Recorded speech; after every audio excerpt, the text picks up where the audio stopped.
Hello guys, welcome to PhysicsHub. My name is Sayan Surfi and today I am going to discuss about a very specific problem on harmonic oscillator, one-dimensional harmonic oscillator. Before we proceed further, let me just tell you, if you are new to this channel, please subscribe the channel and don't forget to press the bell icon. If we consider one-dimensional harmonic oscillator, let's say one-dimensional harmonic oscillator, we know it is the potential is given by V of x equals to half m omega square x square. Fine. Now if you feed this potential into Schrodinger equation, minus h cut square upon 2m d square psi upon dx square plus this half m omega square x square into psi equals to e psi. So alternatively, what you can write? We can write d square psi upon dx square plus twice m by h cut square. Okay, then what you can write? E minus half m omega square x square into psi, this is equals to 0. Okay, we can write it in this way. And what you know from here, this is the Schrodinger equation followed by this potential V of x equal to half m omega square, and we got the energy eigenvalue En equals to n plus half h cut omega, where n runs from 0, 1, 2, 3 dot in this way. Now what is our main concern? What will happen if we add some term here, minus ax? This is our concern. So if we change the potential V of x into this, what change we can observe in the energy eigenvalue? This is our concern. So let me tell you how to do it. So what we have to do, we have to set another Schrodinger equation by taking this potential, and in the from the modified Schrodinger equation we can comment on the modified energy eigenvalues.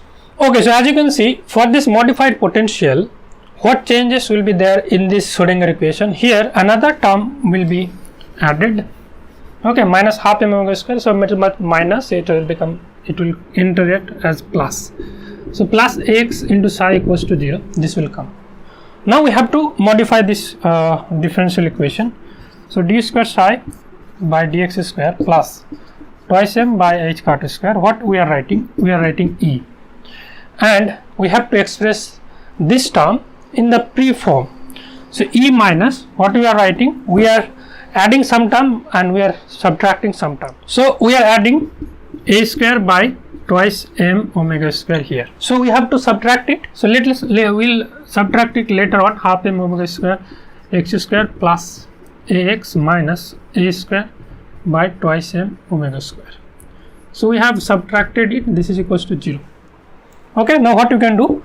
We can keep this as it is, del square psi by dx square plus twice m h cut square e plus a square upon twice m omega square minus half m omega square. So we want to make it a perfect square. So what will you do to do that?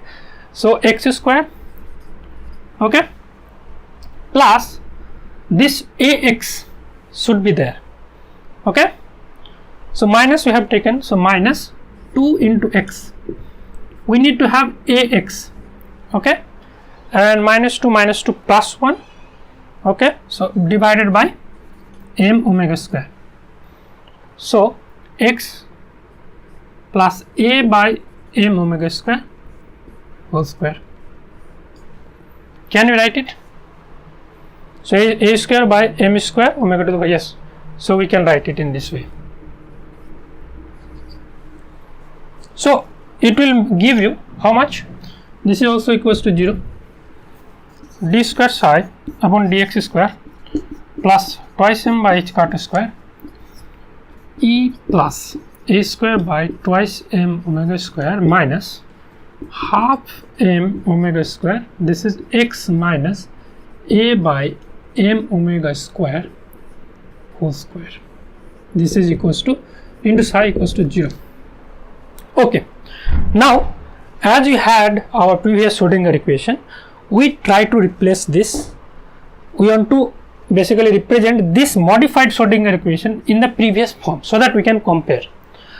So for that you can see half m omega square, it is like you can take x prime, we can take it as x prime, x minus a upon m omega square. Okay, then our dx prime will become dx, and this term it is like e plus a square upon twice m omega square, we can consider it like e prime. Okay, now under these new variables, our Schrodinger equation, this equation can be written in this form. You can see, let me just write it for you. So d square psi by dx square will become d square psi upon dx prime whole square plus this twice m by h cut square will remain. This will be equals to e prime. Okay, e prime equals to e plus a square by twice m omega square minus next half m omega square x prime square into psi equals to 0. Our original Schrodinger equation in case of this half m omega square x square, what was that? It was d square psi by dx square plus twice m by h cut square e minus half m omega square x square into psi equals to 0. Okay, so you can see this is a modified energy. So energy eigenvalue corresponding to this will become now E plus E prime is equals to E plus a square upon twice m omega square. And as per the similarity of these two equations, this should also give you n plus half h cut omega, isn't it? So what is our modified energy? Now E becomes, look, n plus half h cut omega minus a square by twice m omega square. So if you modify the potential, if you add minus x with the potential, you get this extra term minus a square by twice m omega square. So I hope you have understood this problem. Okay, and you will be able to do other problems like this. This problem is very important problem, and in many examinations this type of problem has been given. So I hope this video will help you to understand the situation. If you have any question, confusion or query, you can let me know in the comment section. And before we end the video, let me just tell you guys, please subscribe this channel and don't forget to press the bell icon. And I also teach on Unacademy. I give coaching to the CSR NET physical science aspirants, so you can join my Unacademy Plus classes using our referral code Physics Hub, and Unacademy will give you 10% off on overall fees. Okay, thank you very much guys, and see you in the next video.